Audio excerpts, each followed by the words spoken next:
You start by not doing that and go from there. Yeah. All right, we're live. Well, Okay. hey, hello, everyone.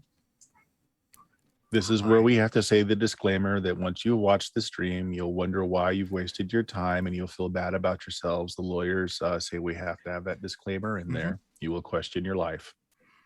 Just get that out right at the beginning. Before I go into my bit, Chuck, you got anything you want to announce for the stream? You found us. Good job. It's a thing. It's a thing. We're the Goodman adult hour time. Yeah. or something similar. Right. Goodman So games after dark. Yes, games after dark. We normally were playing some Lankmar. We've been switching it out a little bit, but always something fun in DCC. But tonight we're going to do a story arc in Weird Frontiers, the DCC Weird Western. My Stiff Whisker Press. Massive tome of a book that's currently on its way in large shipping containers from China. I got my pre-copy for doing a lot. Oh my gosh, the amount of work that was done on this thing. Yeah, you can beat someone to death with this book. It's a monster. But tonight, let us do a roll call here. We'll do any plugs you want to do at the end. But Chuck, who's your character? What class are they? And are they a resident of the town of Sweet Waters, or are you here on the train? Yeah, I'm playing Pierce McIntyre, a cultist. I have my familiar, who's an armadillo named Quesadillo. And I am on the train. I'm not from here. I heard about this crazy space viewing structure they're building, and I wanted to investigate. All right. So this was a destination for you, and that's why you were on the train. Yep. All right. Very good. Jeremy, what do you got? Oh, I'm playing Scab. I'm not sort of exactly from here. My parents died of consumption. I bounced between a few wards. Then I got adopted by some folks that joined a cult, and they threw themselves off a cliff. Then I got sold off to some dude working a mine, and I died, and I came back, and now I'm a Tommy knocker. I'm 12. Yeah, it happens to the best of us, even children. Daniel. You're muted, Daniel. Forgot that the child was yelling profusely, so I muted myself and forgot to unmute. But Dan with Defenders of Kobold, and I'm playing Chance, our gunslinger, who will likely shoot no one, maybe himself or the rest of the party. But I'm probably from the town. Okay, so you're a townie. Okay. People shoot people in towns, right? I do. Yeah. So you're a gunslinger in the town. Are you by any chance the sheriff of this town? Oh, probably not. Okay. I don't think I'd survive being the sheriff in this town. You're the Barney Fife of town. Yeah, Maybe. there's not a lot. You get asked to borrow the bullet. Yeah, I probably not known for my accuracy. Okay. Eddie, who you playing? I am playing Ivan. Ivan is a Russian-born child raised in America as a circus freak, a strong man, but he spent his days as a youth mostly around the luchador ring, looking up to his idol, Esteban, the falling star, who taught him how to wrestle when he got older and stronger. And so he is now a luchador traveling the land with a very confusing accent for his appearance, mostly having learned English from Esteban. And because Esteban was a luchador, everything is a little more dramatic to Ivan. So the crowd may or may not be there, but he is always playing to them. Okay. So it sounds like Ivan is passing through. This is not a destination for Ivan. Definitely. He was a traveling circus man. He is not from these parts. Okay. Chuck, you need to break Yeah, hey, Eddie Frankenstein, thanks for those bits. Eddie gave us 100 bits. I don't know what we're doing with bits, but we've got bits. Thanks. Okay. What Figure out I was going something. to say is 100 bits gets everybody a boon. Everybody take a that's boon. Oh, amazing. nice. I'll need that because I'm sure to start Third piling up the place to heck pretty soon. record. Oh, okay, I found it. Never mind. On screen now. All right. And that leaves us with our last player. Go ahead and introduce yourself and your character. All right, I'm Joe with the Defenders of Kobold, and I will be playing the Jebediah Bejebums, the gambler who most definitely is on the train because there's probably bound to be places he can gamble here that he's allowed to be in. Maybe not for long. I feel like I've heard of this Jebediah Bejebums. He makes his rounds. The name just rolls off your tongue. And I feel like maybe he owes somebody money. He actually gets by because on the wanted posters, they just can't spell his name. And he's like, yeah, that's not me. Yeah. They're like, there's no way that's a real person. And so before we start, if it seems like the players already know kind of what they're walking into, it's because we created the town using a little game called the Quiet Year, which allows you to play out a full year in town creation. And these sorry sacks made a very interesting town to start in. All right, I'm not so surprised. You guys are on the blue line. This is a long haul train. Those of you that are coming into town, it's not particularly fancy. It really has a lousy cook car, and the private berths are not so private, and it's just a very bad ride for those of you that travel a lot. This is probably one of the worst trains you've been on, which is sad considering it's a new rail line. They just seem to have taken the worst rail cars for it for some reason. So it's been a miserably long trip, and you're having to stop over in this town called Sweetwaters because the train has to get some coal on board. It's got to fill up its boiler, and packages have to go back and forth. So you're going to be laying over here. Layover time is only supposed to be about 6 hours. So in that time, you can get off, enjoy a drink if you like. So as you're coming in, the train station is brand spanking new. Boards are still shining with lacquer, nice brass and glass fixtures all over the place. Lots of confectionaries and windows for you to buy and peruse. There's a newspaper stand with a couple of papers from different places.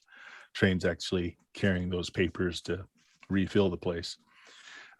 Looks like a pleasant enough town. To your trained eye, being explorers in some ways, the town is very new seeming. Like all the structures in the town have gleaming roofs, fresh paint. The roadways are, freshly, they're not really paved, but graveled and well maintained. They're not full of ruts and mud yet. Yeah, it's a very fresh looking town, almost as if it was newly made. Okay. You've heard some talk on the train that the place actually has a fantastic hotel, newly built, 5 stars. It goes by the Starline Hotel. And there are a number of folks with a little bit of extra cash in their pockets that are coming here just to partake of this hotel.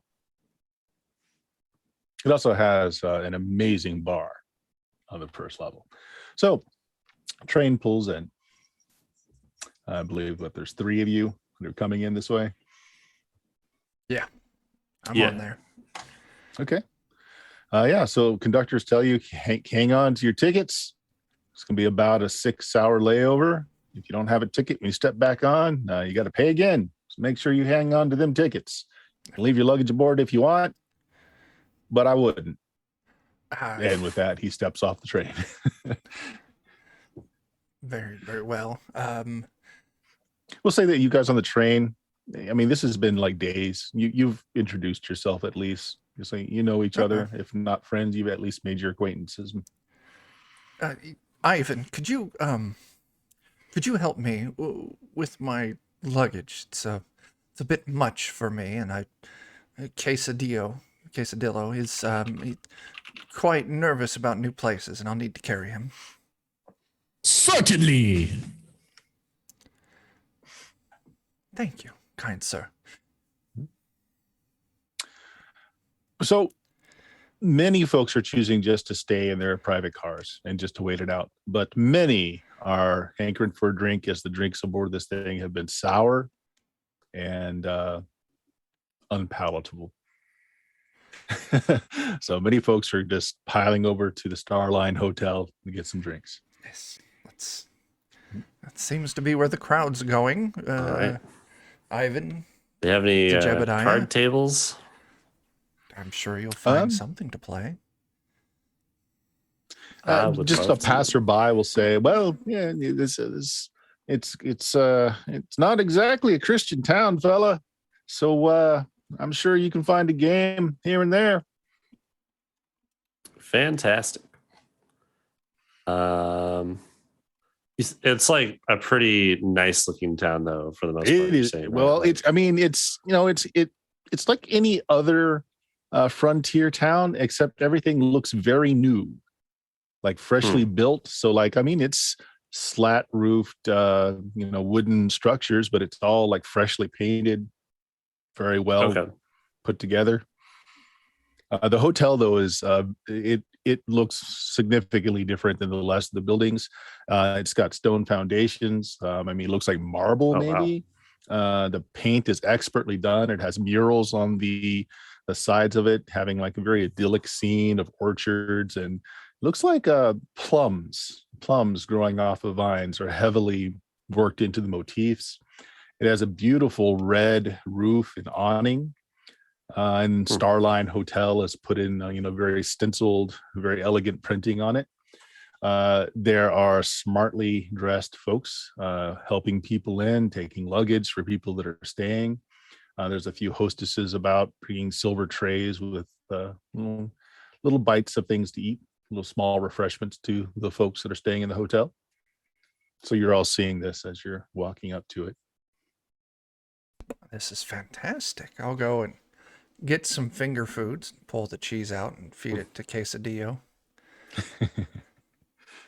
Because the armadillo likes cheese. Armadillo likes cheese. I think, the Jebediah would take a second to clean himself up a little bit and straighten his really wrinkled shirt and probably spit in his comb and run it through his hair once and step in.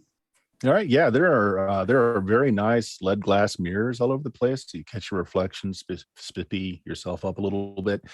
And as you walk in, it's almost like music comes to a screeching halt. The inside is, again, it's beautiful, dark woods, brass and glass everywhere, fresh, clean. But the sight that you see just brings everything into focus. There's a line of maybe 20 children. They're all dressed in muddy, filthy, black laced, coal-filled clothing. Their hair they all have uniformly black hair from all the coal dust that's on it. White rimmed eyes where they were wearing goggles, but their faces are completely blacked over with coal. And they all kind of turn to look at you. And you see that each of them has a plate of cookies and a glass of milk in front of them. Nice. This is not odd at all. Are these the only people in this room, or no? There are other people's too, but that just seems very odd. These 20-some children, obviously working in a coal mine, just sitting here in a bar with plates of cookies and glasses of milk in front of them. Every kid's got to have a snack after a long day in the mine. As I walk by, I'll take a look at the children, and Ivan will stand in front of them, presenting himself while carrying all of Pierce's luggage, and lift it up as if it's hand weights.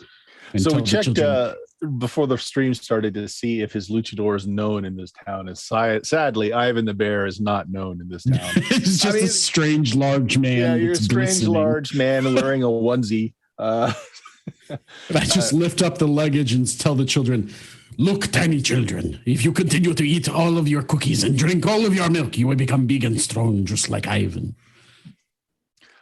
Chuck, do you need to do anything? I saw that you're having network issues. I mean, it's just all over the place. Just gonna have to write it out and see if it drops us or Okay, yeah, just let me know if you need to pause it or restart it or something. Okay. Good enough. Other than the odd children scab, again, you're one of them there. Unfortunately, you're not able to palate milk and cookies much anymore since your accident. And the lady that works the bar here knows about your certain plight. So you've got a small piece of like raw lamb in front of you on your plate.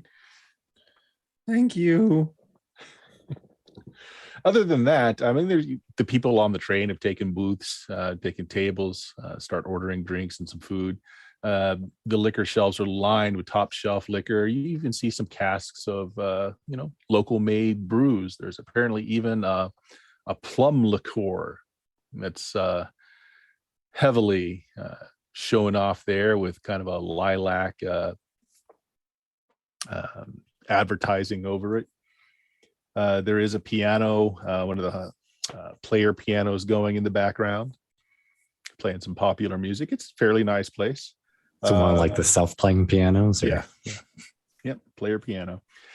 There are several waiters and waitresses going through, taking orders, bringing beverages, bringing food.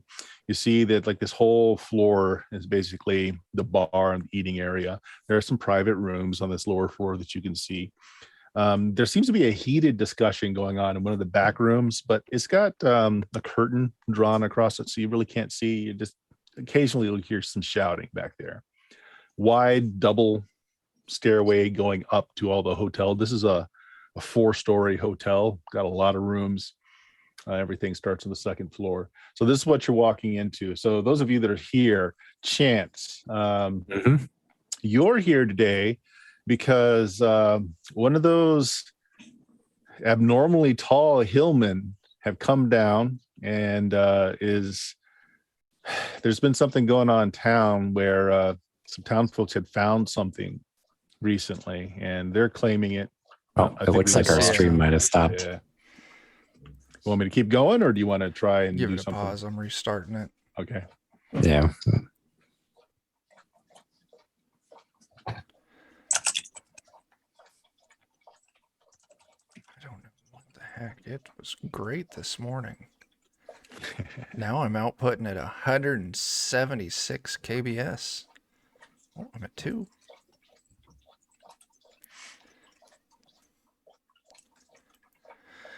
All right. Sorry for the delays, everyone.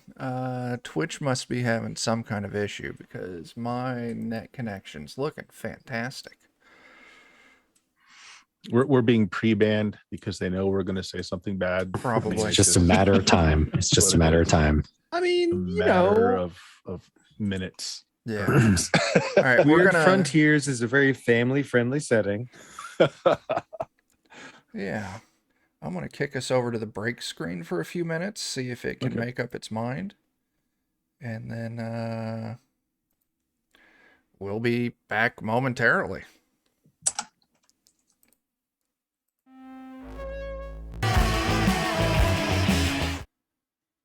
Okay, we're back. Things have leveled out. Looking at it, it looks like it was an issue on Twitch's end. We were seeing some reports of a outage, but things are holding level right now, so we'll get right back into it. Yep. The Right. I'll be back shortly screen is still up for me, so we'll see. So Daniel, the Yes. reason your character is in the bar is because there was a meeting today. It's been long in advance knowledge of it, but one of the hillmen have come down. These abnormally tall hillmen have come down, and they're claiming right of possession for some very odd capsules that were found recently. And the town doesn't want to give them up, but they're very adamant that these things are very important to them. They claim them as kinfolk, which is interesting. These capsules haven't been breached. I mean, yeah, they are kind of like the size and shape of a coffin if the person inside were, say, 7 feet tall. Of course, the man that's come down off the mountain's also, good 6.5, almost 7 feet tall as well. But you're here. You were hired by the man that's being talked to right now. Let me grab my NPC list here. Hi, Jake. Ahoy. Sorry, everyone. I've been ill lately. Oh, Yes. so Jake has come on. Okay, well, let's get your character here. First of all, Jake, is your character a townie or are you coming in on train? Probably coming in on train. Okay. The character is Killian Fauché. He was a photographer originally from France. Okay. And is this a destination stop for you? Or are you just on the train going further down the line? I think I'll go with destination. Okay, yeah, maybe strange, bizarre happenings in the there area. are a lot of bizarre happenings that have hit a lot of the newspapers coming out of this town. There's a brand new observatory that's been put up, and there's rumors that the reason it was put here is because there's an ancient observatory, like monolithic style, that was also found here, and several other things. So what you missed, Jake, is you departed the train. The train's supposed to lay over for 6 hours, but if this is a destination stop for you, you probably already booked in at the Starline Hotel. It's a 5-star hotel in this little bitty town. So that's where everyone has just walked in. Okay. We can just assume that Killian was also asleep on the train for the past 30 minutes. So. Okay. So you know everyone else that was on the train because the leg of the journey you just got off of was hours and hours long. So you've talked to, let's see, Chuck's character. Okay. Pierce. And Eddie's and character. Joe. And Joe. Okay. Mm-hmm. Cool. So you're in this bar, and the odd thing about this bar, other than it being just this beautiful, beautiful bar that you'd see better out east, is got this line of dirty, coal-covered children sitting at the bar, drinking milk, eating cookies, except for one really awful-looking kid who's just got a piece of raw meat on his plate. All right. So now, who was the other local? Scab. That's it. So yeah, you two are there. So Scab, you're just there because your work crew is here. So the lady that owns the hotel, one Constance True was her name. She basically, this is how she gives back to the child labor in the town. She provides them with meals and desserts to keep up their energy and all. Thank you, Miss Constance, but you could just cook up the meat and give it to the other boys. I'm not feeling real peckish right now. It's okay. Constance isn't down here right now. People rarely see Constance, so this is just the barmaid, the person who's serving is the one out here right now. Her name is Shirley. Shirley is a plump, red-headed individual, barely tops 5'2". Oh, I'm real sorry for speaking out of place, Miss Shirley. Sometimes my head gets a little out of sorts. That's okay, dear. She reaches like she was going to stroke your hair and then thinks better of it, and she just nods at you. There's like the piece where like some like rock from the cave in like left a small bit of brain exposed. Yeah, that kid looks wrong. Right. So you guys come in. What do you want to do? Again, it's fancy looking place, except for these bunch of kids around. Everyone's taking tables here and there. You don't see anybody playing cards just yet, but there are a lot of folks here. Let's take a table and see if we can maybe get something to drink that's not quite as dreadful. Maybe on the other side of the room of those children, because they're quite filthy, and that one looks. He's just staring at you. That expression right there on the screen. I'm just looking at Quesadillo. He's so cute. I'm waving my piece of meat at him. I do want to point out that when you roll for a familiar, you also have to roll its personality traits. So Quesadillo is a hypochondriac armadillo. He's also like looking Papa, disgusted. like armadillo. So he stays huddled because he might catch a chill and get sick. So probably yeah. the sight of Scab is Yeah. a much. He has a very fun. specialized diet. Yeah, just boiled quinoa with bits of carrot. So you don't so much have a pet armadillo so much as you have a pet basketball that you carry around most of the time. Pretty It much. just sort of shoots a mouth out to eat chunks of cheese now and then. Pretty much. So your armadillo has a human comfort companion. Yeah, is that's what you're pretty really much saying. it. Yeah. Yeah. Okay. It's mutual. Right. So menus are on the table. You can get a nice dollar steak here. That sounds. They got T-bone. They got New York strip. They got a lot of seafood as well. Fair amount of seafood. And they also have just something that says it's the Blue Plate Special. Well, And it doesn't tell you what the meat is, but they've actually got an artist rendition of it on the menu. It looks quite nice. as they say, when in Rome, server, excuse me. Well-dressed man comes up with a handlebar and mustache, a very cleanly pressed and starched shirt, wanders over to you all. He has an interesting look. I mean, he's a handsome guy, whip thin, but he's got very Ichthian features. There's just something about him that seems just a little marine-like. He's got bulging eyes. It looks like he might have a malady, but he's still a very good-looking person. Could I have the Blue Plate Special, and then some cheese for my companion, and then maybe something cold to drink, and also, what's with all the children, especially that one? Oh, well, it's rude to point to the unfortunate, sir, My but apologies. you'll find that this town has a shortage of menfolk of healthy disposition and age to work our mines, and so the children are put to good use here.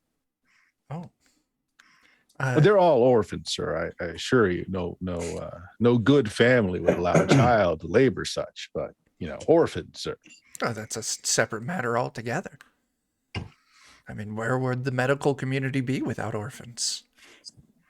Oh, glad you understand. Now, sir, with the cheese, I would suggest third page, the cheese board there, sir. Oh, We've my. got some very good custom and, of course, aged cheeses there. Oh, yes. Could I get some of the Gruyere? He's of course. quite a fan of that. And if you're looking for something cold, if you have a taste for it, the town specialty, we've got a plum brandy. I Served best over ice. would love that. That would be amazing. Yes, thank you. Looks to your companions there. Anything for the rest of you? Yeah, I'll get a blue plate thing. How much does that cost? Oh, 50 cents, sir. That includes a beverage of your choice there as well. Okay. Yeah, I'll do that. And something strong. Simply nods. Jake, what's your character's name? Killian. Killian. Okay. We'll say you're at the same table. You guys have struck up a conversation on the train, so you're kind of sticking together a little bit. And you, sir? Water. Water. That's all. Oh, yes, sir. Yes, sir. Sweet Springs is well known for our fresh water. Cold, sir? Or would you like a tea bag with hot water? No tea bag. Thank you. Just the water. Oh, very good. Walks off. Yep. There is nothing in the water that would make me look like that child there, would it? It's rude to point. He told me that. There's nothing in the water that'll make him look like the ugly one, will it? No, sir. Our water is comes from a very fresh spring. It's where the town got its name. Yes. Yeah, he goes off to take your order. The child, the unfortunate child, is still staring at your armadillo. Yep, and as this is going on, the argument in the back room that was a little prominent earlier kind of escalates, and sailing through that back room, going several feet into the air and crashing onto, we'll say, lands at the feet of Ivan. Eddie, is that your character's name? I'm sorry, I don't have it up here. Yep. Is the fishmonger Cyrus Crow. And those of you that live here know Cyrus. He's wealthy, but not well loved in the town because he's kind of got the fish market cornered up. Nobody else will buy fish that you take out of the streams and swamps here but him. He's kind of made it so everybody else just won't match his prices, so he's the only person you have to sell to. Not well liked, but he's wealthy. He does have some say in the town, but he had just been flung out of this back room, and this giant of a man who's got to stoop to come through the archway of the back room comes out. He's got flame red hair, this long beard, although his head's almost it just sheens with the lack of hair as the light glares off of it. And he's wearing basically some what are they called? Like a farmer's made out of Levi material. What the heck? Overalls. Yeah, he's wearing coveralls. And he's bare chested underneath his coveralls. He comes out, he's really mad, and he's just walking by. He grabs one of these brass poles that kind of line the bar, and he grabs it and just rips it off and just starts kind of thumping at his hand like a club. And he's following the man he just threw bodily out of the back room, and points a club at him and says, "Cyrus, today you're going to meet your maker. I hope you're all settled up." As he's walking menacingly towards this man with this heavy piece of brass thumping in his palm as he's coming forward. He's just ignoring everybody else in the bar. So Ivan, this poor frail man, pot belly, he's probably in his 40s, he's landed at your feet looking terrified. Do they look like they would have money? Does who look like they might have money? Who of the two looks like they would have more? The poor man that's on the floor. Okay. I will, as he comes through the doors or whatever and slams to my feet, I'll exclaim, "Ay, Dios mío!" and try and pick him up. "Are you all right, senor?" Pick him up, dust him off. I literally just pick him up by one arm and kind of dust him off a little bit. All right, let me just go across the top of the screen. So, Chuck, what is your character's reaction to this? This guy, this big man, this giant of a man, obviously intends just to end this other man's life in the middle of everybody in this bar. Well, Quesadillo has quite a weak constitution and doesn't fare well at the sight of violence, so I am going to cast sleep on the big man. All right. We'll do an initiative after the fact to see how this goes. I just want to kind of get everybody's reaction to what's going on. So, Daniel, how does your character react to this? I'd just be like, "Can you at least take it outside? There's children." All the children is stopped with cookie in mouth, just watching. Yeah, exactly like that. So, what's that one? Not in front of the children. His Scab is just staring. Okay. Since we all got to take an opportunity to specifically single out Scab. All right. Jebediah. So you have ascertained the man on the floor has a clearly superior suit that probably cost at least $20. The man in the farm get up may have paid $1 for that. He looks scarier, but saving someone with a lot of money might be in my best interest. I'm gonna call out to the guy that got knocked over. If he needs help, I'm gonna kind of whisper it. Just be like, "Hey, need any help?" So this is a stage whisper where you're actually being quite loud as you're not very close, or do you walk over a little bit and "Psst, hey"? It's kind of I can tell this other bigger guy's kind of focused more on just him, but I'm going to do it as loud as I think he'll need to hear it, but I don't really care if anyone else also hears. All right. Other than exclaiming, Ivan, are you wanting to do anything else? Once I pick him up and dust him off, I will look forward at the other large man, assuming that he is the source of the altercation. He's probably at least a good foot taller than you, but you've got him on girth. Good God, he's like 8 foot tall. He's huge. He's a monster. Holy cow! Well, no matter. Ivan backs down from no challenge that involves what he sees as evil doing. So he locks eyes with the big man, even though the big man's not looking back at him. Just sort of stares intently, kind of lowering himself into like a bit of a stance. Sure. Ivan is definitely thicker, more well-muscled, but this is a very tall man. No slouch in the muscle department. Killian? Killian will just sort of hop up and wave his hands in front of the pipe-wielding giant. Un instant, s'il vous plaît. No need for this level of brutality so early in the day. Okay, so why don't everybody go ahead and roll initiative? There it is. Oof. Oh, what are you doing? Big Bad. oof. Oh, did Jebediah say okay? Except for Joe.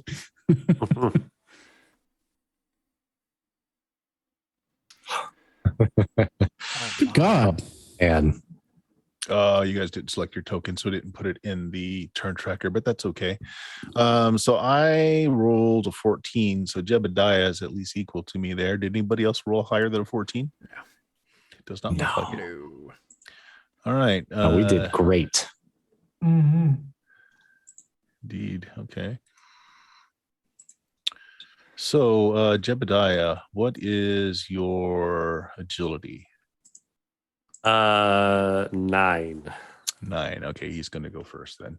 Right. So he just comes forward, and before a lot of you can react, he just it's like a batter. He's pointing towards the window and just swings that piece of iron, trying to bring it down on this guy. And it looks all to the world like everyone there that he is not pulling back, like he intends to kill this man. All right, so he goes first, unfortunately. So, oh my God! Oh no! Oh my dear God! Oh, That man is dead. Let's see. Bye, Fishmonger Pete. we hardly knew you. Ow. Okay, he hits him just solidly, like Ivan, you had picked him up and was kind of brushing him off, and this big man comes in just so quick, just wielding this piece of brass and just slams down on his collarbone. You hear and see the collarbone just snap and the guy's neck just kind of turn in with it, and he just crumples to the ground. You don't know if he's dead or not, but you do know he's not moving. Jebediah is next.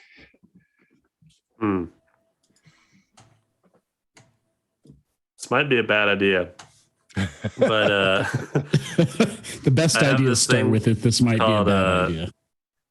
there's this thing called bushwhack, where if I make an attack and someone's not aware I was going to attack them, then it auto crits if I hit.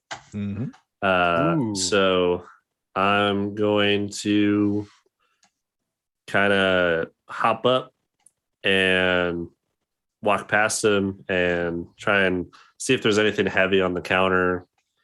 There's big mugs, made of metal. They got like mule mugs, so they got copper mugs with steel plates on the bottom of them. Perfect. I pick one of those up and kind of like see it's hefty and just swing at the back of his head. All right, go for it. All of his attention was on this man. So awesome. All right. That is not going to hit, however. I haven't rolled it yet. Did not. Oh, that was your damage. Oh, that's not yours? Oh, that's mine. Okay. Yep. Sorry. Yep. Mm-hmm. And then I don't think I add anything else. It's melee, so I'm going to spend 2 luck to. Okay. Now everybody got a boon since someone threw some bits down. Oh, so you could spend a boon. Let's see. Is that a reroll? You can use it as a reroll. Yeah, at this point it's only a reroll. If you spend it before the roll, you could have increased it by a D size, 1 more die up the chain. All right, I'm going to spend it as a reroll. Okay, that'll hit. Go. Okay, Ooh, so okay, roll your damage and roll your crit. This is a melee weapon. Mm-hmm. What would that be? Probably I'll tell you what the crit is. You should have a crit die for your character class, so you roll that die.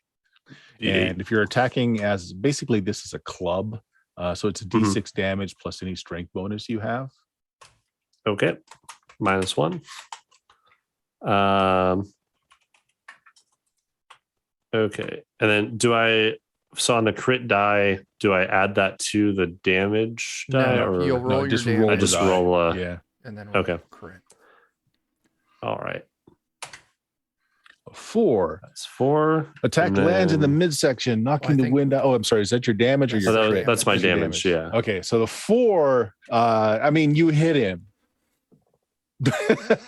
You assume it did something to reduce his ability to live, but he sure doesn't act like it. And then I got an 8 on my crit die. An 8 on your crit die. I do have luck. So if you get a bonus, add that to your. Say, like, do you have a +1 from your luck? Yes. Do you have that +1 after spending the luck, though? That's the other thing. I didn't have to spend luck because that's right. Yeah, that's your thing. Yep. Let's get a 9. Yep. Okay, so a 9. Hit to the spleen causes the target to vomit blood. Besides suffering a D12 extra damage, go ahead and roll it. Ooh. Yes. You hit him with a cup so hard you broke his spleen. Well, it can only reach. Oh my gosh, so high. So did you shove the cup into his spleen? So the target doubles over helplessly from the plane. Only a fortitude to save at a DC 13 allows the target to shrug off the pain. So he's not down. Let's see if he shrugs this off. No, he doesn't. He goes down in a heap. Basically holding his side. Oh, ruptured. I felt something go like a balloon inside me. I'm keeping this cup. Right. So he's down, screaming in pain. But he's not out. And then I'm gonna. You said the one guy's like crumpled and out that he hit. Yeah, right? The other guy is like, you're not sure if he's alive or dead, but he's definitely got a broken collarbone, perhaps a broken neck. Hard to tell. Really hope he's alive. All right. So that was on the 14. So who Scab rolled would be up next? Scab. Okay, Scab, you want to do anything? Yeah. You don't like this guy, by the way. I mean, you're a townie. Nobody likes this guy. The guy that got hit. You know, I think the matron over there has asked you several times not to do such a thing. And it was really rude for you to tear that thing off. And I think we're real tired of you, mister. And I think maybe this time might be better off without you. All right. So I'm a little confused. Are you talking to the tall giant man that's bent over? All right. And you just see this little bitty 12-year-old boy just drag this giant sledgehammer behind him. And while he's down on the ground, just drags the sledgehammer, reaches back, and just this big up and over arc brings it down. Oh, God. Oh, my gosh. All right. Well, he's prone. Yeah, so let's see. Defender is prone. So you've got a +2 to your attack. Nice. I like it. Okay, let's give it a try. Yeah, that'll hit. 12 damage. Oh my gosh. I'm not I don't even like the doing way it. you talk to the matron, mister. She gives out milk and cookies. So and you in this guy. What does this look like? Mr. She's tried talking to you nice so many times, and I don't think I can handle it no more. And I think you just need to stop coming in here. I think you need to stop giving this place trouble.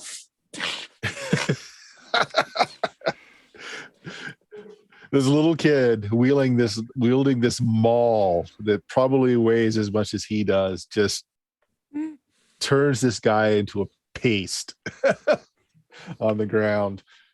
I'm sorry, ma'am. I'll clean that up right away. I promise. And he immediately starts trying to help clean it up. Okay. All right. The man that got hit, the fishmonger, he does let out a moan. Looks like he's alive. I think his head just kind of lolls to the side. All right. So we're out of combat, but what do the rest of you guys do? Yeah, I want to check and make sure this guy's alive and kind of like slap some sense back into him. And yeah, okay. Yeah, he's bad off. He's got a shattered collarbone. He's probably got some internal bleeding going on. I mean, there's blood just pooling on this white shirt of his. His coat's kind of pulled back a little bit though, and you see a nice leather money, a wallet tucked into his shirt pocket. He's conscious, but he's out of it in pain. He's like blood's coming out of his mouth a little bit. Told you not to do anything in front of that kid. Jeez. I think as I'm assessing the damage, I'm pretty sure taking a wallet falls under nonviolent crime, which I get a bonus to. Yeah. Your little light fingers there. Yeah. So I might nab that, to pay for his hospital fees, obviously. And of course, that's what it's for. All right. Yeah. So that falls under your particular skill for that. Mm-hmm. Questionable pursuits. Yep. And it says I gain a +1D in rolls related to nonviolent. Yeah. So would that be like 20? You roll a D24. Ooh. Okay. Do I add anything to that? If you have an agility bonus or minus, add it to that. This is kind of a sleight of hand sort of thing. Okay. That's not right. I'm probably going to spend 2 luck on that to reroll. Okay. All right. Is that enough? That's yeah. I mean, it's you do it. Whether it's enough, let's find out. Ivan, you're basically just still hovering over this guy, but things happen so fast that you're a little out of sorts. This city slicking looking guy just came up and he's checking the guy out. Looks like he's trying to find out if how badly injured he is. But I tell you what, why don't you make me a D20 check? You can add in your you know what? Just make a luck. Make a luck check. We'll do it that way. Luck is often used for perception. Yeah.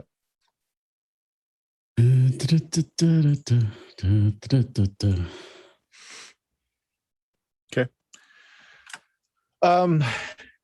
He's checking this guy. There's blood all over his shirt. You see he dips his hand into the guy's shirt for a minute. Something happened there, but you're not quite sure what. He might have stolen something, but he may not have too. You're not absolutely sure, but you saw something go on there. Honestly, I'm so shocked by Scab that I know I just was holding on to this man and he's now on the floor. But in my limited perception of anything around me, this other man came to rescue him. And I've now seen a child carrying a sledgehammer as tall as he is, and this man obliterate him.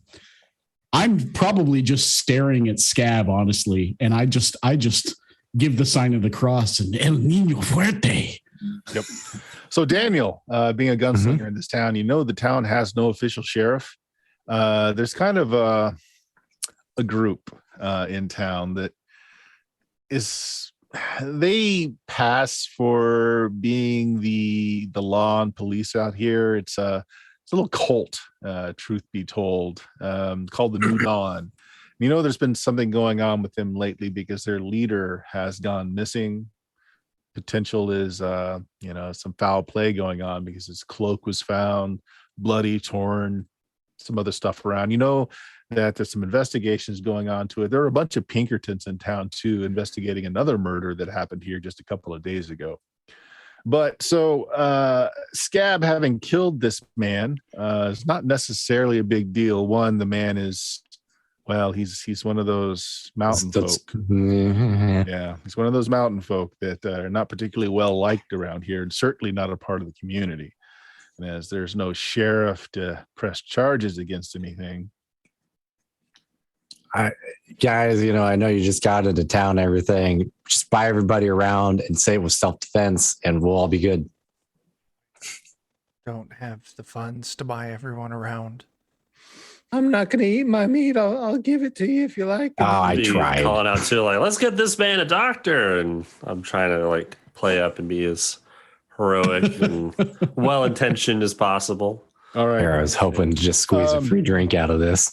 Oddly enough, none of the folks that look like they're locals, like people that weren't on the train, obviously, you were on it long enough to kind of get an idea who was on there. None of them are raising a finger to help this guy.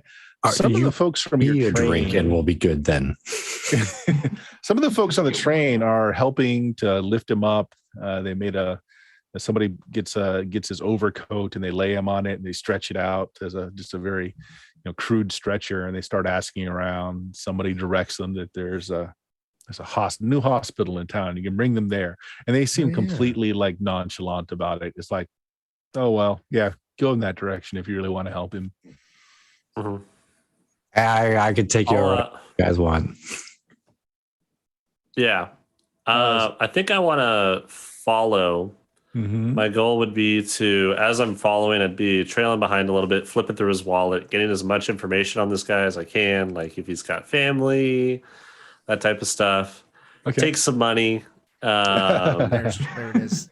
And then put like a bill out, and I would like offer to pay for whatever the doctor's fees would be out of his wallet, and then pocket about half of it myself. All right. And then try and get it like slid back into his coat. Yeah. Okay. So that's going on while you guys take him to the hospital. Meanwhile, Scab, you're cleaning up the mess on the floor. One of the other guys that that works here comes by. He kind of is the repair maintenance guy, but he brings out a mop and a scrub pan and he starts helping you. And a few other folks just kind of drag this body out back. And as this is happening, the rest of you that are still in the bar, your blue plate specials are brought to the table. It's like chestnut stuffing and like cooked greens. It smells wonderful. It's got this light vinaigrette on it, but the meat is interesting. It's slabs of thinly cut something. It kind of looks like chicken, but kind of not at the same time. And it's so like imagine a can of Spam that's been sliced up and cut. That's what it looks like. But it smells incredible. It smells really good. You just have no idea what the meat is. I may or may not be Hill Giant, Killian, I can't help but notice they took the body in the back, and yet they serve us this mystery meat, severely underpriced compared to the other ones. Do you think it's people?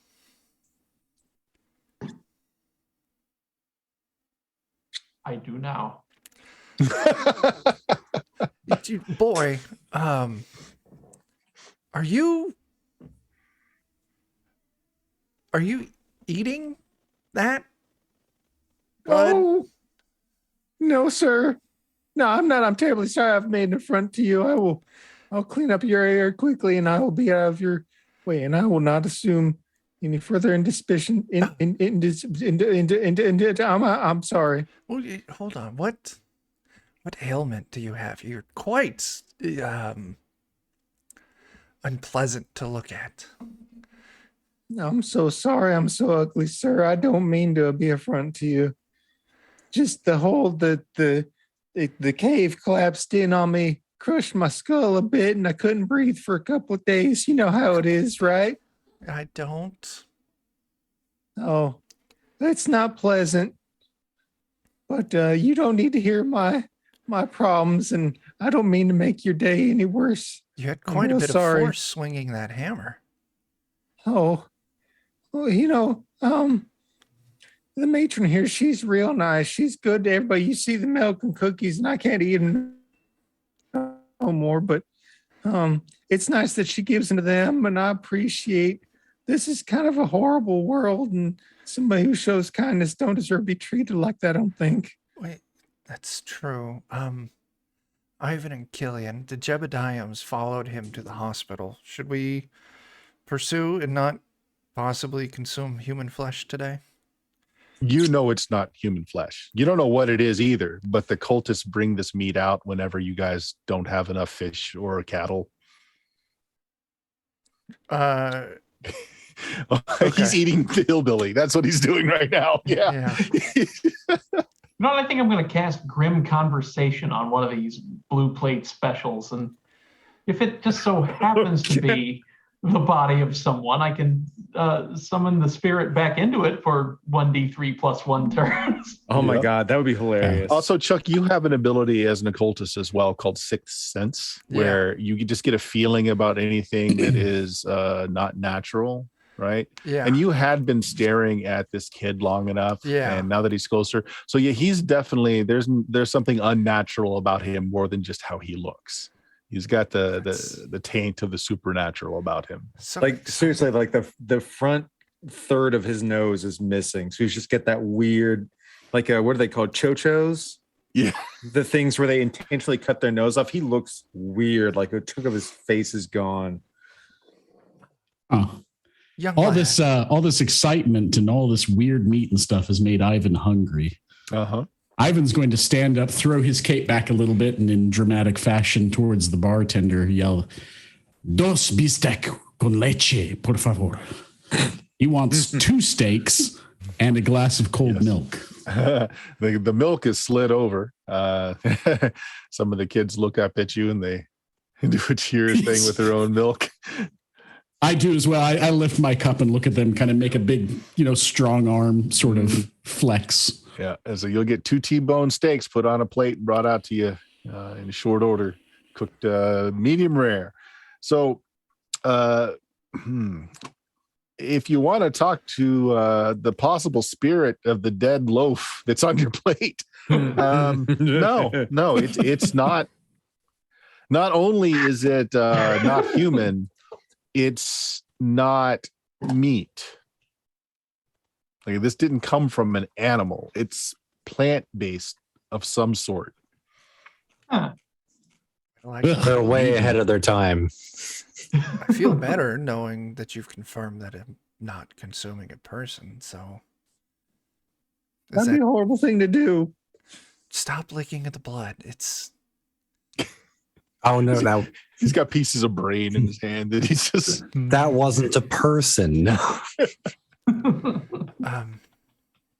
That's at least what I heard them say. They said hill folk ain't real people, so it's okay, right?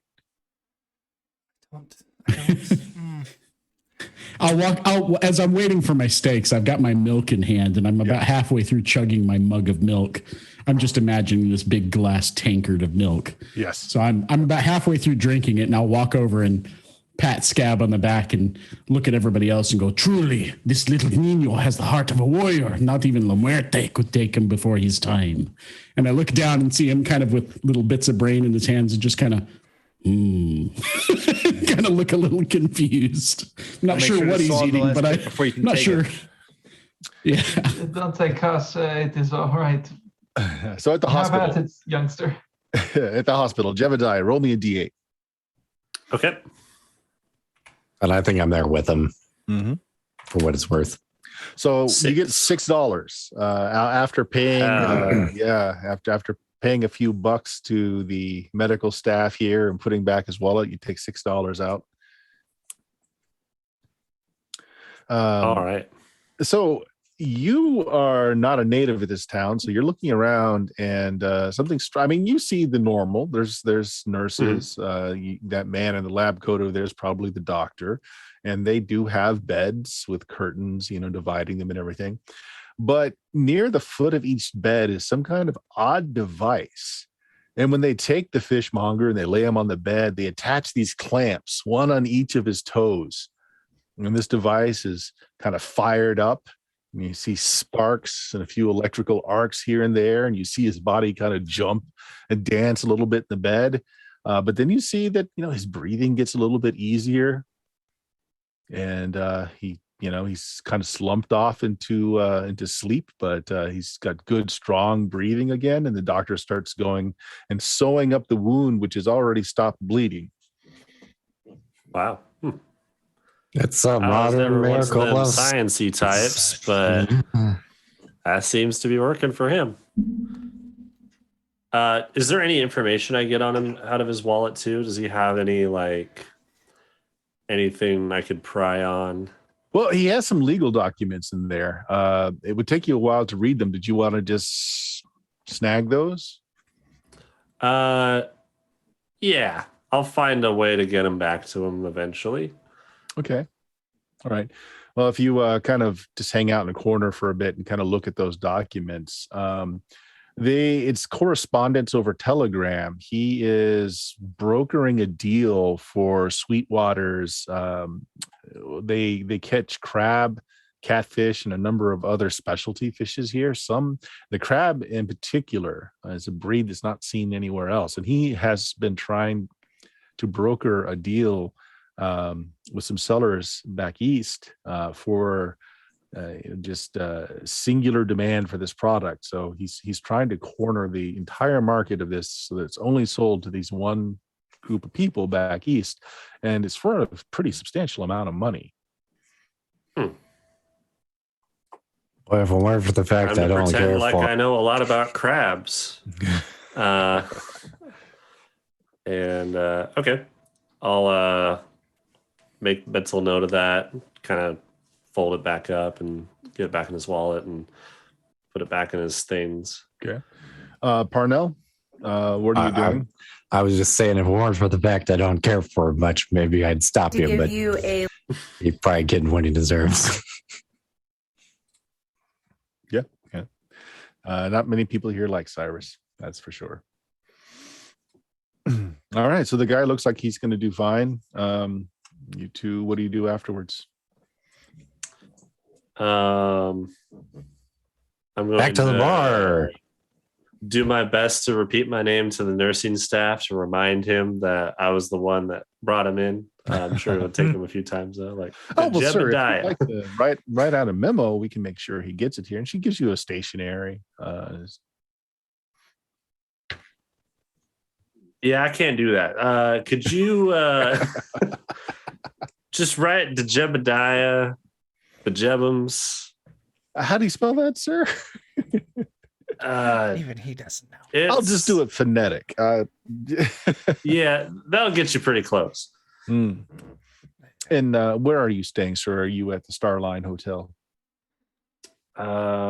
Were we planning on staying at the hotel, or were we just here for the layover was 6 hours, and this wasn't your destination, so you're fully expecting to get back on that train in 5 hours, unless you wanted to stay here. You didn't have a particular destination in mind, but this wasn't it. But up to you. I didn't just give him my destination in mind. I'm planning on staying here now that I've see this man's got a lot of money. Mm-hmm. And I've got a potential ante into that now. So I'll I'll just say, I'm staying at the hotel. All right, Starline, sir. For me. Yep. Good enough. Yeah, she takes it down and she kind of takes it and pins it to the man's bed. So I'll make sure he sees that when he's conscious, sir. Excellent. Thank you. And he'd hop out. All right. Meanwhile, back at the bar, the body has been disposed of. The area's been cleaned. People are going back. Just a dent on the floor. Yeah. The children are being ushered out. Their foreman has finally come for them. It's time for the second shift at the mine today. And so,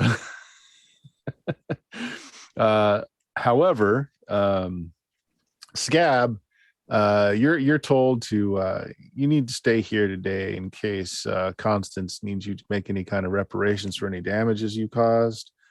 I think your sledgehammer might have damaged her floorboard, son. You might need to work off that debt. Oh, ma'am, I'm so sorry.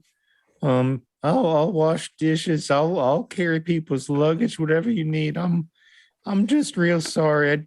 That was real rude of him to go ripping things off, and I'm so sorry. That's all right, Scab. We'll get you back on the crew tomorrow. You can work 3 shifts to make up for it. No, that's real kind of you. Thank you.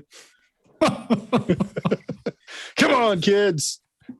Monsieur Foreman, one moment, please. Could I get a picture of you and all of these children and yes, little Scab here as well? Oh, a picture. You Yes. working for one of the magazines? Somewhat. It's French. It would take a while to get there, but yes. I'll pull out my tripod and my camera. Huddle up, kids. And he gets all the kids to kind of take a knee in front of him, and he stands up behind him, arms crossed. And I'm going to, sort of like hold the camera up, like, yeah, I'm taking a picture of everyone, and then it's kind of like aim it down just a little bit further to where like Scab is the one in the middle of the All right, say America is strange. America is strange. I'll take a picture. Foreman, do you have a moment? Of course. So this guy again, he's a young man, and he's again got these strange features that just remind you of fish in some way. He's got a skin condition where he's got like a little bit of scales on his cheek, and his flesh seems just a little, almost rubbery a little bit. Does my sixth sense pick up anything on him? Oh yeah. Oh yeah.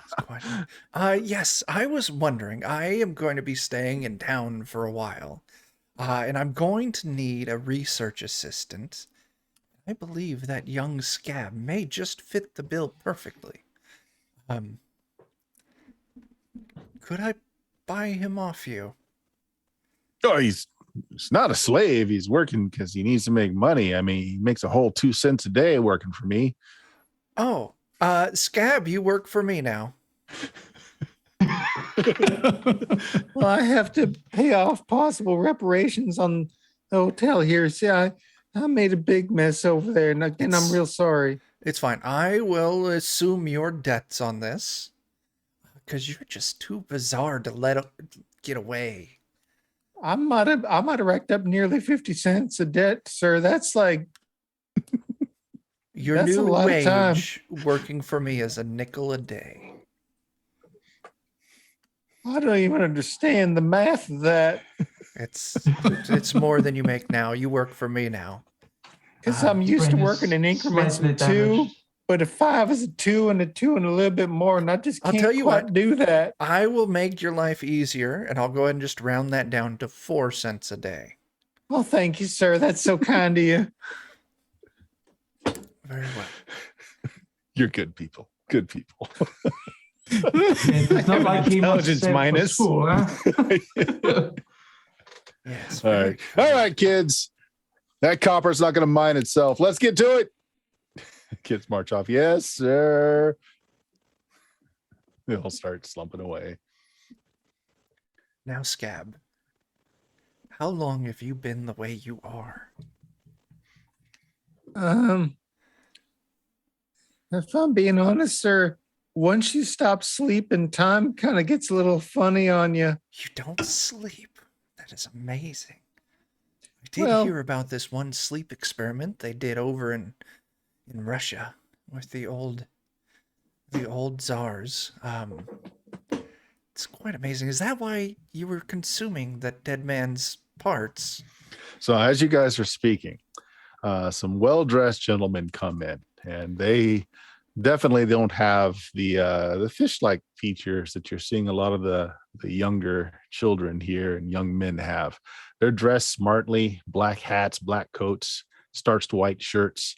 Jebediah, you know a Pinkerton when you see a Pinkerton, and a couple of them may know you.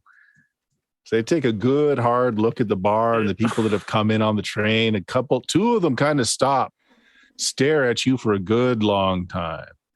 One of them puts a valise down on the table and brings out a thick stack of papers and starts to eyeball you starts going through the papers one I after kind of another. like nervously like break eye contact and check my broken pocket watch. And Now, if you're looking Put it for the back. hill giant, he's out back. He's already gone. And so this is a common thing for your character being a townie. The Pinkertons have been here for just a little under a week. This Sunday will be a week, so tomorrow will be a week, and they're here because one of them railroad tycoon's son was murdered. At least they say he was murdered here in town. And they've been paid to get to the bottom of it, find out how he was murdered, who murdered him, and bring that man to justice. And they've been poking around. They've been making general nuisances of themselves, but for the most part, they're very polite, and they do pay their way. So you may have been questioned by one of them. These people just show up on the train today. They don't got nothing to do with whatever you're doing. I will be the judge of that. So one of those hill folks came back today, huh? It came back, then left. Not the way he came, but He was quite dead. That's all right. I mean, they're barely human, right? right. I mean, they were upset about something, and then Very odd. Neat things happened. Yeah. Actually, one of them sees Ivan at the table, says, look, he comes over to Ivan, looks at you really hard for a minute, says, I believe I caught one of your shows just south of the border. Couldn't have been 6 months ago. Ah, yes. Obviously, you are a fan of me, are you not? Well, I'm a fan of the wrestling. I just happened to catch you as a sidecar. You did a good job. Did a really good job. Ah, gracias, senor. Are you still doing the wrestling thing, or are you trying to make your way otherwise? Oh, this life is... It is everything to me. Oh, so you got some steaks there and milk. Why don't you have a beer with me, my friends here? It's been a while since we've had an entertainer. I think you're muted, Eddie. Oh, sorry. I say, gracias, senor. I would love to join you for a meal, but please, I do not drink any alcohol. Only milk and water. Ah, well, another milk and another steak. How about that? Oh, that would be fantastic. Yes, thank you very much. Oh, have a seat. Yeah, so they start talking to you, and they, the questioning just kind of seems to be like, have you been through this town before? Were you planning on staying? Are you moving through? Yeah, and I will answer all of their questions while drinking my milk and eating my steak. I have absolutely no idea if there's any pretense or anything. I don't pick up on any of that kind of stuff. So, well, they seem to be giving you an interview of some sort. And after you've kind of said your piece, and they paid for not only this steak and this milk, they paid for your other meal. They say, look, there's only 5 of us here right now. We've been here about a week. We're not making a lot of headway. A lot of people are just not very friendly or talkative around here. There's a great bunch of people that work just outside of town that we really need to talk to, and they're not being too forthcoming. Big man such as yourself, if you were interested, we could pay you $20 a day if you'd render your services onto us for a couple of days, say 2-3 days. We'll put you up in this hotel too. It's a great hotel. You get a great night's sleep here. And I'll ask him kind of what sort of work they're looking for, because as I've explained to them, I'm a traveler, and I'm and in my unique way of speaking as a luchador, I mean I brandish myself as a warrior for justice, out for public good, and not really so much out for work. Well, to be honest, it's your size and your intimidation factor we're after. We're not necessarily saying you need to rough up anybody, but honestly, my friends and I here kind of soft-spoken. We carry very nice guns, but we can't just go around killing people because they don't answer questions. Having a big man such as yourself just standing by with an air of menace that you have might be useful. And again, we don't intend you to break any kneecaps or harm anyone. Just hanging around might be very useful to us. Worth at least $20 a day. And who are these people that need questioning? Are they wrongdoers, evildoers? Well, strange bunch of people. See, there's a swamp and a canyon up towards the north. And have you had any? Well, you don't drink, so I guess you haven't had any of their plum libation that they sell here. But the murdered man had a falling out with one of these people that what would you call them? They take care of those orchards. They pluck the plums and they distill it out. But there was some kind of falling out. The man got killed. We highly suspect it's one of these people that deal with that orchard, but none of them will talk to us, and they've got the whole place fenced off. Ah, a potential murder. One man against another. Crimes against nature. Yeah, I mean, you wouldn't want a murder to go unaddressed, would you? It was clearly Never. murder. The man had no weapon on him. Evil must be punished. So are you our man? And he puts down a $20 gold coin on the table. Say 2 days? I will agree, but I will forego payment until the deed is done, because no honorable man would be paid up front. They look at each other. It's like, all right, very well. We'll get you set up in this hotel then. And we'll say we'll start tomorrow. It's getting a little late. So you enjoy yourself. We'll set up a tab for you. Eat what you want. We'll get you a room, and we'll come, say, 7 a.m. tomorrow. Fantastic. That will be just at the heels of my morning routine for wake up and workout. He goes out and he lifts oxen for an hour. I just find the heaviest person in the room and start bench pressing him. Yeah. Jebediah, the Pinkertons didn't seem to find your mug shot in their wanted posters, so they just left you alone after giving you the hairy eyeball for a little bit. Are you wanted, by the way? Maybe not in these parts, but in the parts your train fled? Yes. I have a feeling I go from town to town until I can no longer gamble without being shot on sight, and then I move on. Okay. Yeah, sounds good. Wear out your welcome and then move along. All right, Chuck, you have secured the services of one very odd-looking scab child. Yeah. An awful lot of strength behind his arms. Parnell. Yeah, I've been trying to ingratiate myself with really rich people who I could probably get drinks off of. It's not been working out. No, because they have no money or don't want to spend it on you.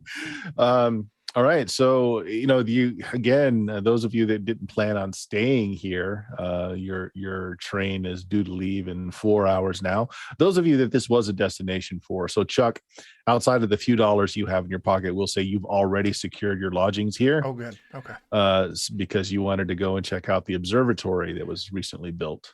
And perhaps the rumors of the ruins that are to be found in this area as well. Jebediah, there are a few people that are just whiling the time away before the train goes that have broke out some cards and playing a few hands here and there. Ivan is in deep conversation with those Pinkertons, leaving our Frenchman who was doing what? Just listening in on the conversation between the Pinkertons and Ivan. Okay. Mention of payment, mention of wine, mention of murder, all these sorts of things caught his attention, so he's just kind of in the background listening. And now Killian will probably approach Ivan and say, I think I might have a shortcut to solve this problem, though I do not want to deprive you of $40. I could still solve the case, of course, for justice, but $40 is $40. So Ivan's not really sure if you're offering to take the money in exchange for doing it, or if you're offering to give him the money in exchange for doing it. He's just interested in justice. He heard you say justice, and he says, my friend, you are also a warrior for justice as well.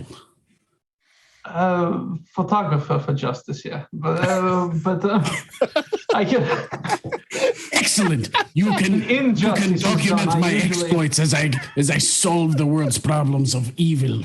Crime scene photographer. That's right. Hey, you guys probably like someone to show you around the town, but I gotta keep my spirits high. Yes, spirits high. Yes. Could you show us where the body of the murder victim might be held? I probably could, but my spirits are a little low right now. Well, if only I had $20, I could make that problem go. I'll immediately look over at the bar maiden. What was her name again? Well, yeah, she heard the whole conversation. She says, "Yes, sir." They opened the tab. And I'll just look at her and I'll say, "Oh, beautiful señorita, please, another cold milk for my new friend here." She puts down the top shelf bourbon she had reached for, and she gets the urn of milk and pours you out a cold milk. Nice. I'll slide it over to Chance, and I'll pick up my own half-drunk milk, and I just say, "Please go on, my friend." I'll wave over at the bartender. Pointing back up at the bourbon. She puts down the bourbon again. Vintage for me. Wine, plum wine, yes. Oh, okay. Pulls down the plumb line. Make me a fort save. Oh boy. Oh, this is some strong stuff. I did get the plum brandy with my meal. Do I need to? Okay, as well? yeah, make a fort save as well. If you also got the plum brandy. And did you eat the mystery meat, by the way? Yeah. It's surprisingly good. Oh, nice.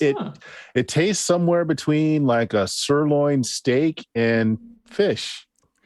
It's an odd combination, but it doesn't taste bad. Not at all. Oh, wow. We both got 2s. Amazing.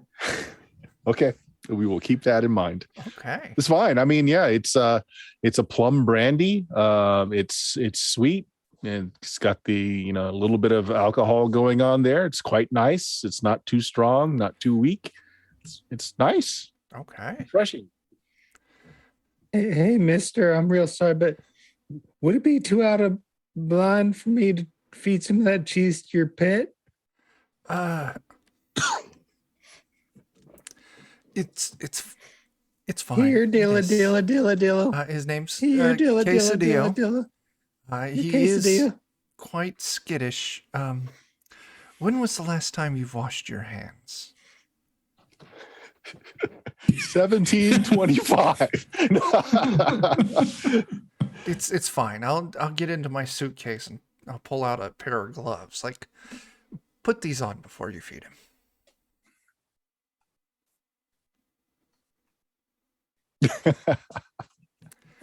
He loves cheese, so please, you give him cheese and he might just, consider you a friend. Here, Dilla. Here, Dilla. And this child just desperately tries to seek the affection of your pet. Right. The cheese wins out.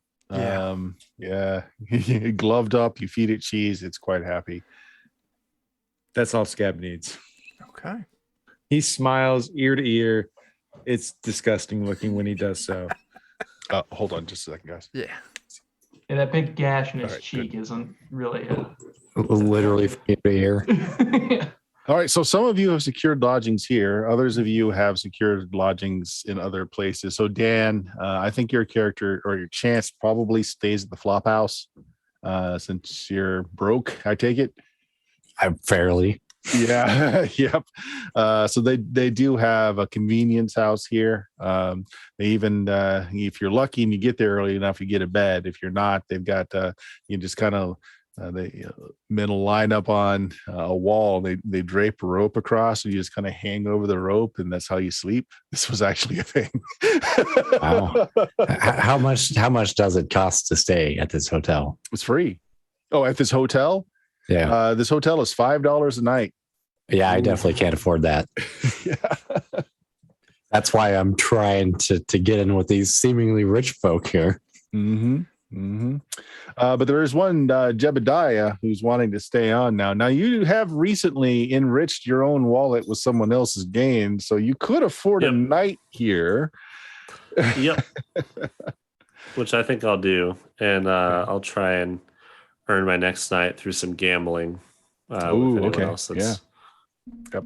Well, if you ask around, they do have a lot of there's another train due in a few hours, and often those that come and avail themselves of this hotel do end up gambling through the night. As there are some very good liqueurs up here, and people. There's not a lot of entertainment in this town as of yet. Town's still growing, you're told, but there's not a lot else to do. Perfect. Okay. Now, the real question is there anybody in this town who would take me on in an exhibition match? Scab bite.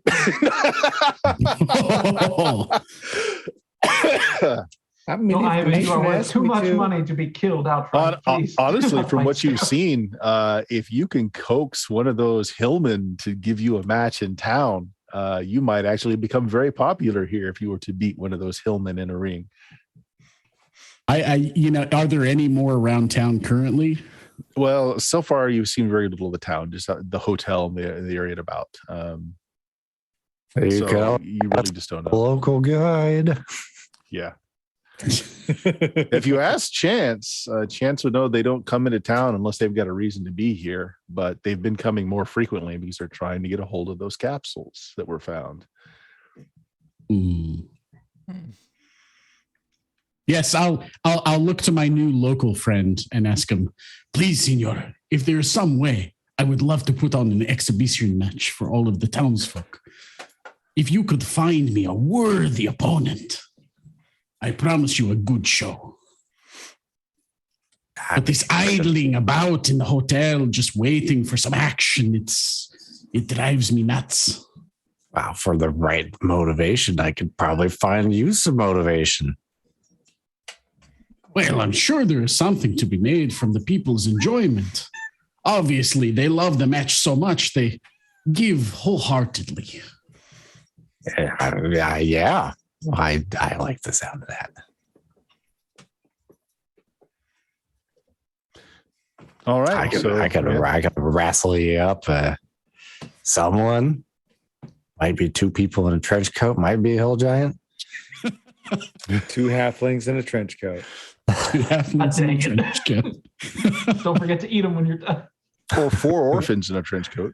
I mean, they want money too, right? Right.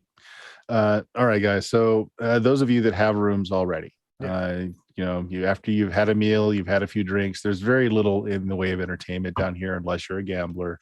They have just a single player piano that keeps playing the same music over and over and over with no pianist coming in until later in the evening. So you check out your rooms. The rooms are very nice. The beds are just very spacious. They're comfortable. There are there's electric strands. You've got electric lights in the room. Oh, wow. Water closet, so you've got actually hot and cold water, and toilet, and there's a fan on the ceiling. It's very nice. It's a very nice room. For $5 a night, though, it ought to be. Is there a tub in the room? Yes. In the room, no, but each floor has a public bath in it. Okay. I was just trying to after figure doing out my- where Scab was going to sleep for the night. Well, that's okay, sir. I don't have any need for it. In fact, I'm going to work off some of my debt to the hotel here overnight. If that's okay with you, you don't have to pay me while I'm working for the hotel. I understand that's not fair to you. Okay. Easy enough. I will go to my room and do some evening exercises, some handstand push-ups, things like Finger that. push-ups, one-handed push-ups. Then when I'm done with those, I will go make use of the floor's tub, and I will soak, wearing my mask only, of course, Yes. to wash off the day's oil from my muscles, and then immediately finishing my tub bath, I will immediately apply fresh oil. You got to shine up those abs. Yep. So it's there's several copper tubs in the room. There's an iron stove that's kept hot, and you just put as much hot water as you want in, and there's buckets of cold water. It's half a hot tub and half a steam room. So you kind of best of both worlds there, and it's quite nice. Actually, drinks are brought to you every so often, so you can cool yourself off a little bit. It's all part of the hotel bill. So you guys doing that just fine. Jebediah, I think you're going to play some cards tonight and try to win some. Chance. If you're hanging around with them and trying to make some money tonight, probably means that you're sleeping on the rope tonight, because you're going to be getting to the flop house a little late, unless you want to try and try your hand at some gambling tonight, make a little bit of money. And what's our Frenchman doing? Gamble, no, but provide like protective services, perhaps. All right, I tell you what, make me a personality check, Dan. Oh, no. Yeah. Let's see here.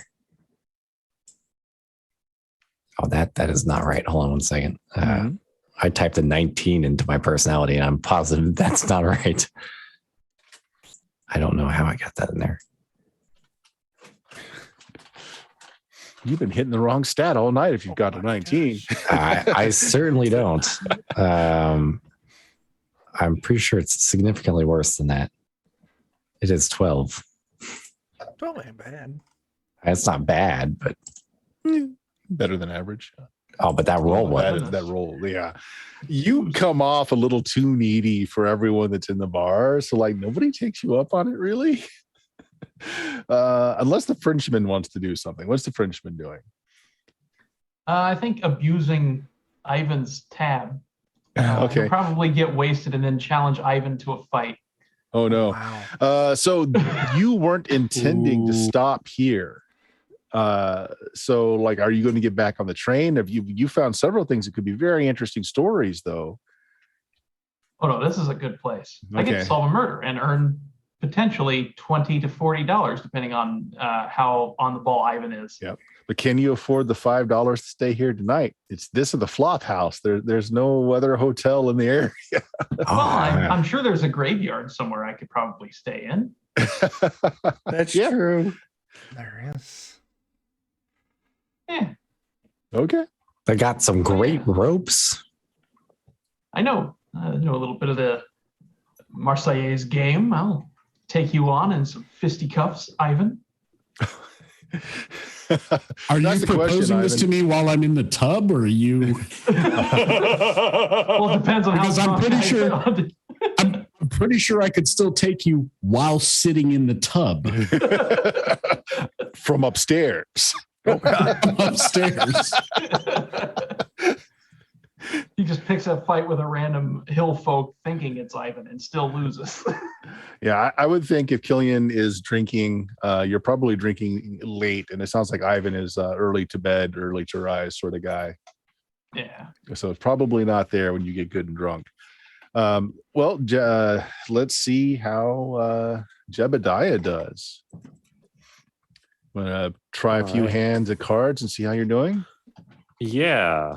And I believe there is a gambling thing specifically you can do. Let's see here.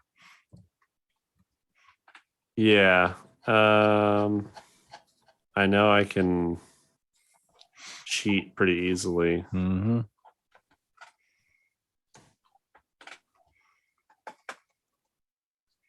It was I get to add my mojo die. Yeah. And so if I was going to lose a round of gambling, I can roll a d20 plus my mojo die versus a d20 plus their intelligence, and I win. Mm-hmm. So All right. Let's So you do sit down that. on the table, and these are some fairly wealthy folks that are stopping through. They heard this is a new hotel, and this is kind of what they do. They try out new hotels and look for business opportunities. They hear that there's a new observatory that's been put in, which means the college folk will be wanting to come through here. So one little hotel isn't going to be enough. They're going to need some dormitories for these cheap students who can't afford the Star Line, and so they're looking at some property while they're here. So you sit down at a table with them. Now they pay for big steaks though. So when you sit down, they tell you it's $1 Annie. We don't pay for we don't play for anything less than $1 ante. I try to not choke on that, and like, oh yeah, I can. Yep, of course. All right. Gotta believe. Mm-hmm. Okay, so here we go then. So in. I'm going to roll for the table. So I'll use the best agility modifier, or excuse me, intelligence modifier at the table. So here's my roll. Got some shrewd businessmen here. We'll give it a +2. Only a 10. Well, you got this. You've got this. That's pretty fair. Now the question though is, are you cheating or are you going to play a hand, a normal hand? I'm gonna do a normal hand to start. Okay. Because if I win or if I lose, both can work in my favor. Mm-hmm. So. Oh, Okay. You don't even need to You cheat. don't even need it. Okay. All right. Roll a d12. Okay, you made $6. Sweet. Say that's like half an hour of playing with these guys. You don't lose any money. You make $6 off of it. They don't seem be concerned at all, and they invite you to continue playing if you'd like. Some of them would like a crack at trying to earn that money back. Others just simply don't care. They're whiling away time, and they buy a round of liquor for the table. Okay.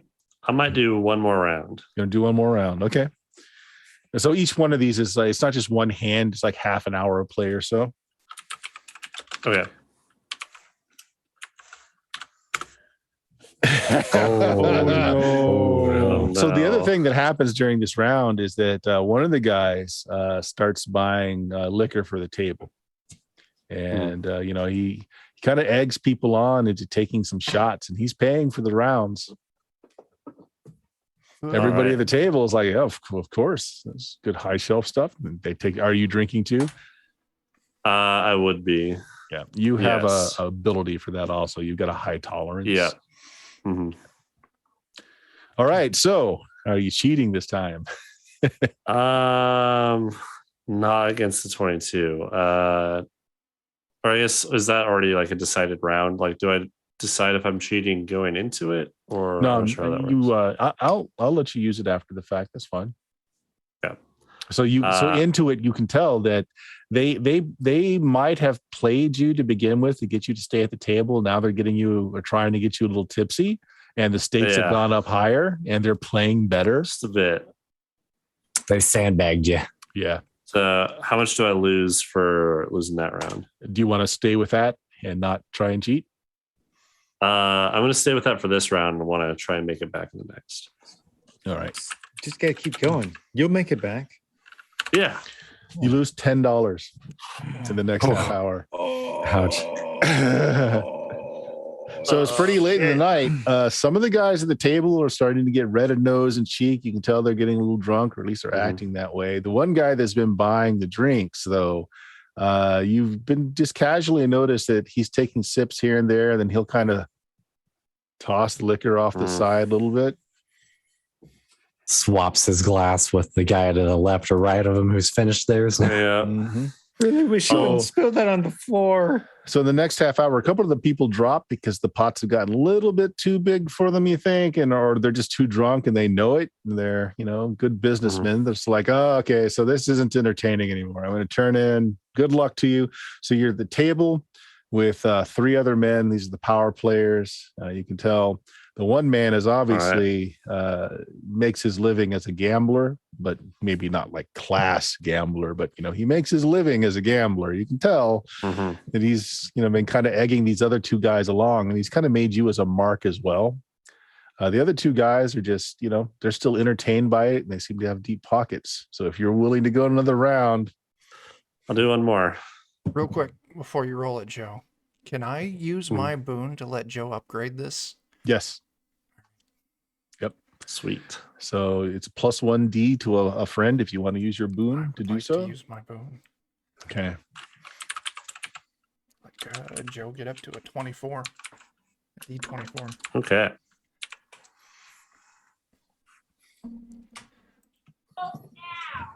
All right. You might have noticed the extra plus in there. The guy's cheating.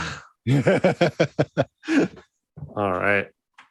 I think I'll cheat as well. Do it. D24 plus the cheat. Amazing how this deck has 7 aces. I can't Crazy even how that count happens. Oh, you must be talking about my deck of cards. Oh, wow. You needed it. That's close. That's close. It is. Scary. Yeah. But you do win the hand. You can roll it. Roll 2d8. Oh my gosh. Supposed to have All right. Are you supposed to have a -1? For my intelligence. All right. Okay. So you only win back $4. So you pretty much and That's him, fine. and you win some, you lose some. The other gambler ends up making a tidy little fortune, but you don't lose too bad. you the other you two basically people- broke Net even. gain of $1. The two other people at the table, though, have had enough of it at the end of it. It's like, you guys are just too damn lucky. We're turning in for the night. Mm. All right. The other All right. one, the other guy at the table, after the other two leave, you see he picks up the cards and he fans it back and forth a little bit, puts them away in his pockets, and says, "Haven't seen you on the circuit before. Nice sleight of hand you got going on there." Yeah, new to these parts. For no particular reason. Just trying my luck at a new place. Mm-hmm. And as he does that, he kind of opens his coat a little bit, and you see like there's a big Navy pistol in his pocket. He just flashes it just real quick, covers it up, says, "It's not good for two of us to be working the same rubes. I'm heading out. I suggest you not be on the train." Yeah. Oh, he's saying that he's leaving like on the next train. He's continuing on.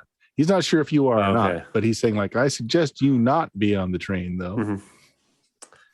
And I'm gonna like itch my arm and show off my super tiny, dainty derringers.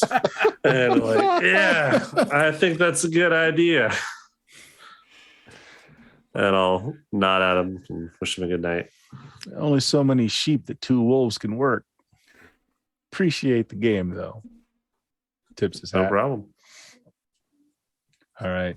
So you're buying a room for the night, and Chance, luck no, has not been with you tonight, although you have been drinking pretty heavily off of Ivan's tab. of course. But unfortunately, it looks like So- you're going to be laying against the ropes tonight. It's the only way to keep the steady hand. All right. So it's fairly late, those of you that have gotten lodgings. And what is Killian doing? Are you going to pay for lodging or? No, he's got no money. He was gonna try to earn some money doing photographs, but he only got the one, so he's gonna head to the graveyard to go take a nap.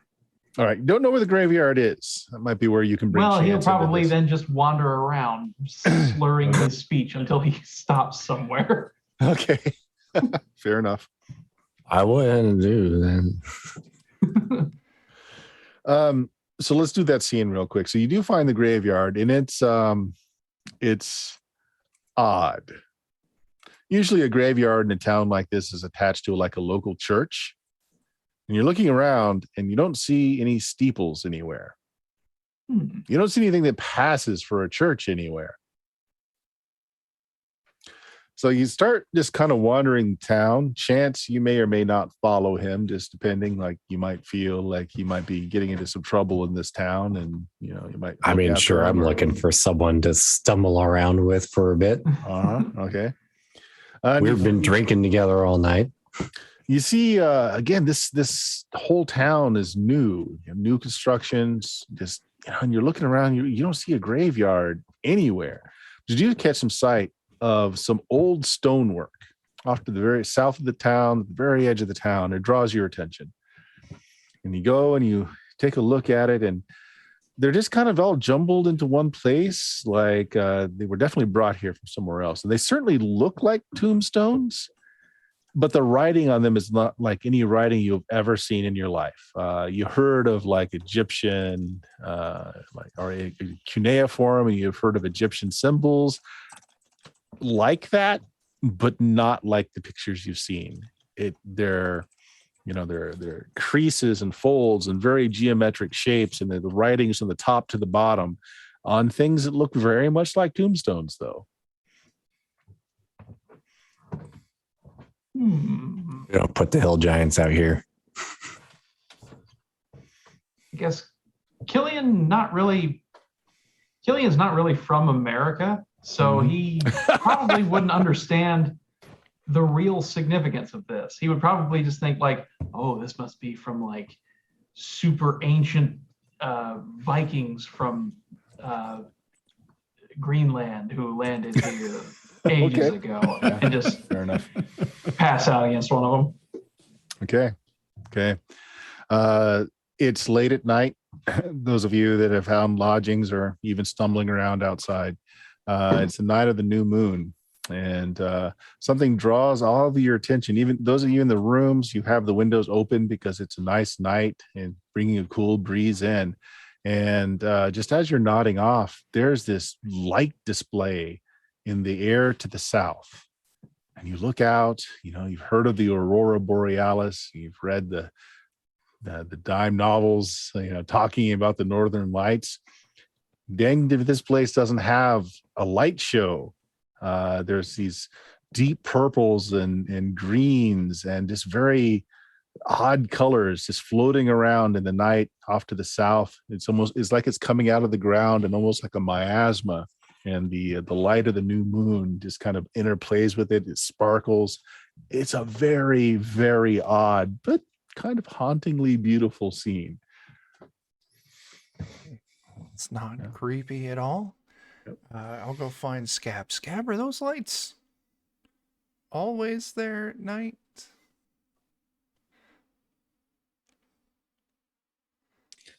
I don't think always. I'm sorry. I've been underground for a spell. I hope you forgive me. It's hard to know exactly how long I was underground. I think I've seen it once before, but I don't think it's normal. But that's okay, because there's a lot that's not normal here.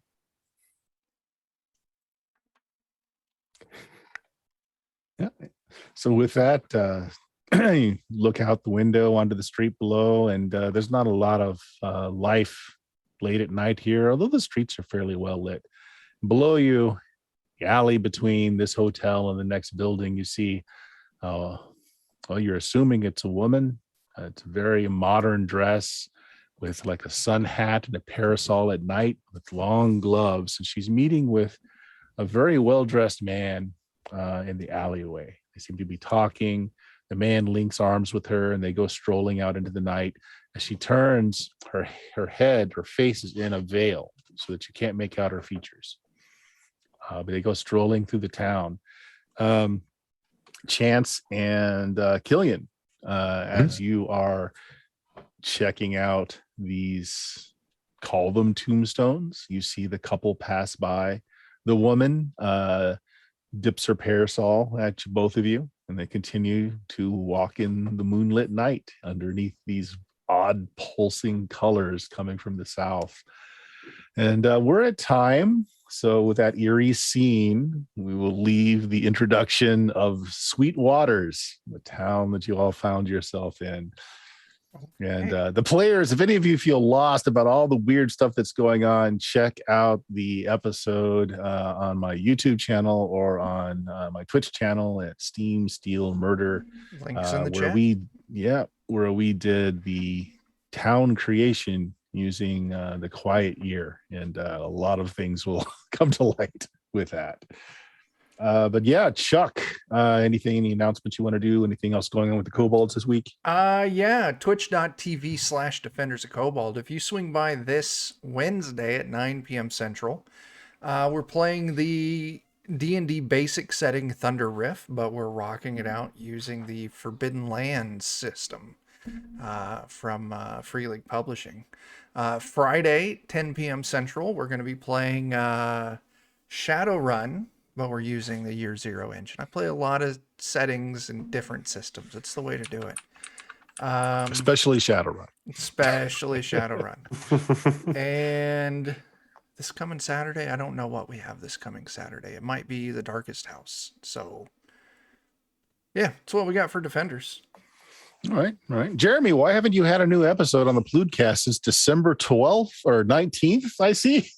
I know it's hard to wrangle the folks together, but the good news is if you want some good, solid, fun nonsense, check out the Lollygaggers. 9 p.m. Monday, we'll play some Deadlands. That's And we'll right. pull some teeth. I'll be there for that. And I'll get Dr. those Cuspid's teeth in there, for right? you. Teeth. Does anybody else Fair got enough, anything right. that's non-kobold related you want to throw out there? I don't think so. Doesn't I always, Um, I always invite people to check our Discord, which isn't exclusively kobold. That's right. There's a few other That's channels true. on there. The Lollygaggers are on Yeah. there. Grim and Perilous is on there. Mhm. So yeah, their Discord channel's got a lot of fun stuff. But also feel free to check out mine. Check out the channel twitch.tv/Steam Steal and Murder. Check us out on YouTube, the podcast at Blue Magic, BLUMAGIK.com. We've now got over 11 years worth of role-playing goodness on there. So yeah, this was kind of an introduction tonight, guys. Not a lot of violence going on. Gave you a little bit of something there to start off the game with, but there are a lot of things afoot. Hopefully you guys will latch on to something you find exciting, and we'll go from there. Yeah. All right. Sounds good. I've already got way too many ideas. I am looking forward to meagering out some justice. I'm just grateful that I didn't get an opportunity to use my guns tonight. That would have been bad. Yeah. It would have been bad because my card was an 8. I saw your rolls last night. You used all your good rolls in the game last night. So They got cleaned out. Yeah. Yeah. All right. I guess say goodbye, everybody. Thanks for watching out there. Sorry, this one was a slow one, but there's we're set up. We've got a weird town going on with lots of points that you guys can get in with. Yeah. We'll So- be back for the next session of this 2 weeks from tonight here on Goodman Games Official. Fantastic. Night, folks. Night.